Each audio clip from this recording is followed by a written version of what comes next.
Hello friends, അപ്പോൾ ഇന്ന് നമുക്ക് ക്രോഷ്യ വീഡിയോ ചെയ്താലോ? 2-3 സബ്സ്ക്രൈബേഴ്സ് ചോദിച്ചിട്ടുണ്ടായിരുന്നു ക്രോഷ്യ വീഡിയോ ചെയ്യുമെന്ന്. പക്ഷേ നമ്മൾ ആദ്യം ബേസിക് ആയിട്ടുള്ള സ്റ്റെപ്സ് ആണല്ലോ അറിഞ്ഞിരിക്കുന്നത്. അപ്പോൾ നമ്മൾ ആദ്യം സ്റ്റിച്ചസ് പഠിക്കാം.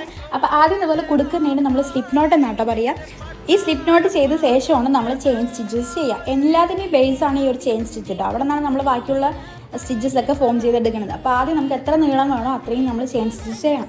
അതിന് വേണ്ടിയിട്ട് ആദ്യം നമ്മൾ ഹുക്ക് ഈ സ്ലിപ്പ് നോട്ടിലിട്ട ശേഷം ഉള്ളിലേക്ക് ഈ യാൺ വലിക്കുക. യാണെന്ന് പറഞ്ഞാൽ നൂലിങ്ങനെ വലിച്ച് ഹുക്ക് ഇട്ടിട്ട് നൂലിങ്ങനെ വലിച്ചെടുക്കുമ്പോൾ ഈ വീഡിയോയിൽ കാണുന്ന പോലെ നോക്കുമ്പോൾ ഒരു ചെയിൻ സ്റ്റിച്ച് ഫോം ആവും.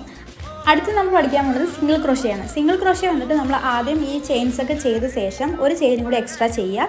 അതിന് ശേഷം ഈ ചെയിനിൻ്റെ നടുവിലൊക്കെ ആയിട്ട് ഹോൾ ഉണ്ടാവും. ഹുക്ക് ആ ഹോളിൽ ഇൻസേർട്ട് ചെയ്തിട്ട് യാൺ വലിച്ചെടുക്കുക കേട്ടോ. എന്നിട്ട് 2 യാണിൻ്റെയും ഉള്ളിൽ കൂടെ പിന്നെ ഒരു യാൺ ഓവർ ചെയ്യുക. അപ്പോൾ അത്രയേ ഉള്ളൂ. ഇത് റിപ്പീറ്റായിട്ട് ചെയ്യുമ്പോൾ സിംഗിൾ ക്രോഷ്യ സെറ്റ് ആയിക്കോളും. നമ്മൾ അടുത്ത ഒരു പാർട്ടായിട്ട് വരുന്നതായിരിക്കും. അപ്പോൾ അത്രയുള്ള ഗൈസ്, ബൈ.